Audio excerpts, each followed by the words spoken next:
امریکی صدر Donald Trump اور روسی صدر پیوٹن کی 3 گھنٹے طویل ملاقات بغیر نتیجہ ختم۔ ملاقات میں امریکی وزیر خارجہ مارکو روبیو اور خصوصی ایلچی اسٹیو وٹکوف بھی شریک تھے۔ خبر ایجنسی کے مطابق ملاقات میں یوکرین میں جنگ بندی پر تفصیلی گفتگو کی گئی۔ ملاقات کے بعد دونوں رہنماؤں کی مشترکہ پریس کانفرنس۔ صدر ٹرمپ نے کہا کہ وہ جنگ بندی کے خواہاں ہیں، تاہم اس حوالے سے دوسری ملاقات ناگزیر ہے۔ امریکی صدر ڈونلڈ ٹرمپ نے کہا کہ زیادہ تر نکات پر دونوں ممالک میں اتفاق ہو گیا۔ روسی صدر کے تعاون دوستانہ رویے پر شکریہ ادا کرتا ہوں۔ ہم نے شاندار پیش رفت کی۔ سب سے پہلے یوکرینی صدر زیلنسکی کو ٹیلی فون کروں گا۔ فوری جنگ بندی پر اتفاق نہیں ہو سکا مگر اس کے قریب ہے۔ روسی صدر پیوٹن نے کہا کہ ملاقات مثبت صدر ٹرمپ کے ساتھ بات چیت تعمیری ماحول میں ہوئی۔ امریکی صدر کی دعوت پر ان کے مشکور ہیں۔ میرے اور صدر ٹرمپ کے درمیان براہ راست اچھے تعلقات ہیں۔ ہم دونوں یوکرین جنگ کا خاتمہ چاہتے ہیں اور امید ہے کہ یورپی طاقتیں امن مذاکرات کو سبوتاش نہیں کریں گی۔ روسی صدر نے اعلان کیا کہ اگلی ملاقات ماسکو میں ہوگی۔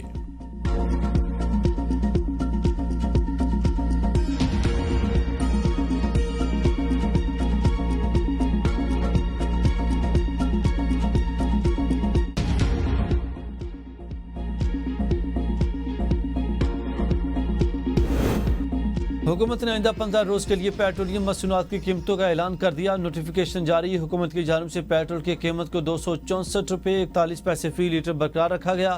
نوٹیفیکیشن کے مطابق ہائی اسپیڈ ڈیزل کی قیمت میں 12 روپے فی لیٹر کی کمی کے ساتھ 272 روپے 99 مقرر کی گئی۔ مٹی کے تیل کی قیمت 7 روپے 19 کی کمی کے بعد 178 روپے 27 فی لیٹر مقرر۔ لائٹ ڈیزل آئل کی قیمت 8 روپے 20 کی کمی کے بعد 162 روپے 37 فی لیٹر مقرر۔ فوج سیلاب متاثرہ عوام کی بحالی میں بھرپور مدد کرے گی۔ فیلڈ مارشل عاصم منیر کی خیبر پختونخوا میں سیلاب متاثرہ عوام کی بحالی سے متعلق ہدایت جاری۔ کہا کہ عوام کی مدد کے لیے اضافی فوجی دستے بھی بھیجے جا رہے۔ پاک فوج نے ایک دن کی تنخواہ کے کے سیلاب متاثرین کی بحالی کے لیے وقف کر دی۔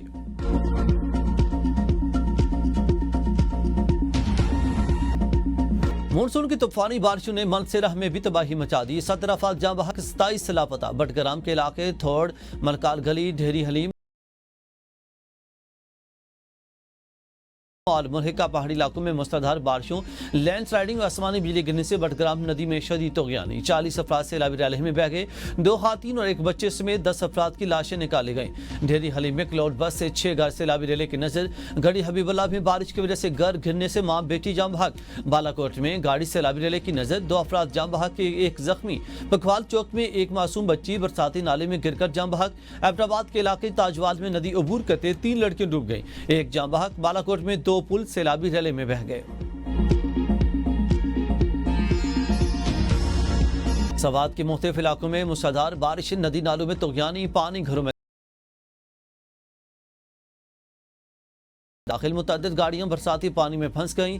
شگر میں گلیشیر پھٹنے سے سیلاب کے باعث متعدد دیہات متاثر ہو گئے۔ ریلے میں بہہ کر 1 نوجوان سمیت 10 افراد جاں بحق جبکہ 13 افراد زخمی ہوئے۔ سوات میں چھت گرنے سے 2 افراد ملبے تلے دب گئے، 1 جاں بحق۔ کلاؤڈ بس میں بہنے والے مزید 3 افراد کی لاشیں نکالی گئیں۔ پرانے بس اسٹینڈ کے قریب خاتون اور 3 بچے سیلابی ریلے میں بہہ گئے۔ منگلور کے علاقے میں کلاؤڈ بس سے 8 افراد پانی میں بہہ گئے، 5 افراد کی لاشیں برآمد، 3 افراد تاحال لاپتہ ہیں۔ معلوم جبہ میں پہاڑی تودا گرنے سے مین سڑک بند، زمینی رابطہ منقطع۔ سیلاب میں کئی پل ٹوٹ گئے، بجلی، گیس، انٹرنیٹ، موبائل سروس معطل، معمولاتی زندگی مفلوج۔ شانگلہ میں 50 سے زائد مکانات اور دکانیں بہہ گئیں۔ لوئر دیر کے علاقے میدان سوری پاؤ میں مکان کی چھت گرنے سے 5 افراد جاں بحق، 4 زخمی ہوئے۔ تحصیل مٹا میں سکول اور کئی مکانات سیلابی ریلے کی زد میں آ گئے۔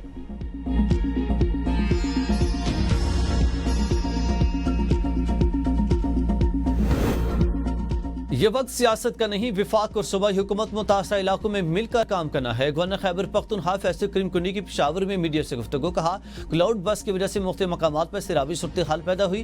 بارشوں اور سیلابی صورتحال سے موبائل ٹاورز کو بھی نقصان پہنچا ہے۔ مواصلات کا نظام بری طرح متاثر ہے۔ ہمیں ایک دوسرے کو سپورٹ کر کے متاثرین کی جانیں بچانی ہیں۔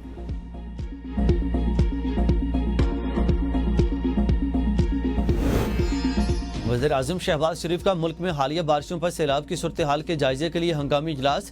چیئرمین این ڈی ایم اے کی وزیر اعظم کو بریفنگ۔ وزیر اعظم کے این ڈی ایم اے کو ریسکیو اور ریلیف آپریشن میں تمام وسائل استعمال کرنے کی ہدایت۔ کہا چیئرمین این ڈی ایم اے صوبوں سے امدادی رابطے مضبوط بنائیں، متاثرین کو ہر ممکن معاونت فراہم کرنے کی کوشش کی جائے۔ وفاقی حکومت صوبائی حکومت کی مکمل مدد کرے گی۔ متاثرہ علاقوں کو ادویات، خیمے اور خوراک بھیجی جا رہی ہے۔ مشکل کی اس گھڑی میں ہماری تمام تر ہمدردیاں متاثرین کے ساتھ ہیں۔ صدر آصف علی زرداری بلاول بھٹو اسپیکر قومی اسمبلی اور چیئرمین سینٹ کا ملک میں حالیہ بارشوں اور سیلاب سے قیمتی انسانی جانوں کے ضیاع پر گہرے دکھ اور افسوس کا اظہار، جام بحق افراد کے بلندی درجات کے لیے دعا اور راہکین سے دلی ہمدردی کا اظہار۔ صدر زرداری کے متعلقہ اداروں کے امدادی سرگرمیاں تیز کرنے کی ہدایت، کہا کہ متاثرہ افراد کی مدد اور بحالی کے لیے ہر ممکن اقدامات کیے جائیں، زخمی افراد کو فوری اور معیاری طبی سہولتیں فراہم کی جائیں۔ بلاول بھٹو نے کہا کہ کے پی میں ہونے والے جانی اور مالی نقصان پر افسوس ہے، متاثرین کو ہر ممکن مدد فراہم کی جائے گی۔ موسمیاتی تبدیلیوں کی وجہ سے آنے والے سیلابی ریلوں سے بچاؤ کے لیے دور راست حکمت عملی کی ضرورت ہے۔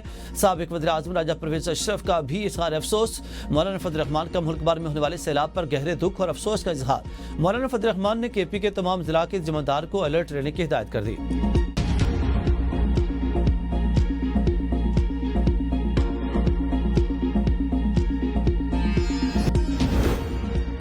پاکستان منی لانڈرنگ روکنے میں ناکام، حکومتی ادارے بے خبر، بینیفیشل اونرشپ نظام میں بڑے نقائص، آئی ایم ایف نے خطرے کی گھنٹی بجا دی۔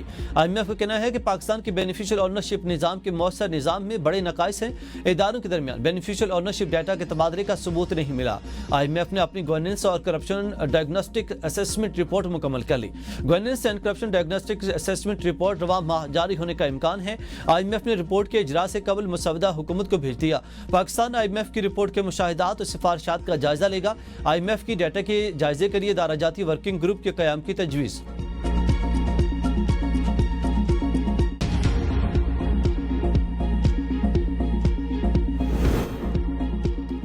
بیسٹ وے گروپ کے سر انور پرویز پاکستان کے امیر ترین کاروباری شخصیت، فوجی فاؤنڈیشن گروپ دوسرا بڑا امیر ترین گروپ، ٹباٹو گروپ پاکستان کا تیسرا امیر ترین کاروباری خاندان، پاکستان ٹوبیکو گروپ پاکستان کا چوتھا امیر ترین کاروباری گروپ، ابراہیم گروپ میر شکیل پاکستان کی پانچویں امیر ترین کاروباری شخصیت ہیں، آغا خان گروپ کا چھٹا نمبر، میاں منشا ساتویں امیر ترین شخصیت قرار، سید بابر علی، فواد مختار، گوہر اعجاز، میاں عامر محمود، نسرین قصوری، عقیل کریم ڈھیڈی، جہانگیر ترین، پیر محمد دیوان، بشیر جان، محمد بھی شامل۔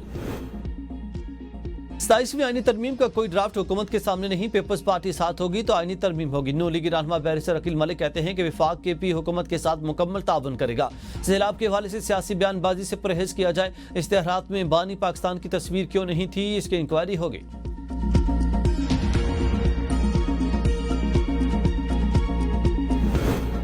پی ٹی آئی کے سیاسی حکمت عملی مسائل کا شکار، موجودہ لیڈرشپ کے پاس صورتحال سنبھالنے کا کوئی واضح حل نہیں۔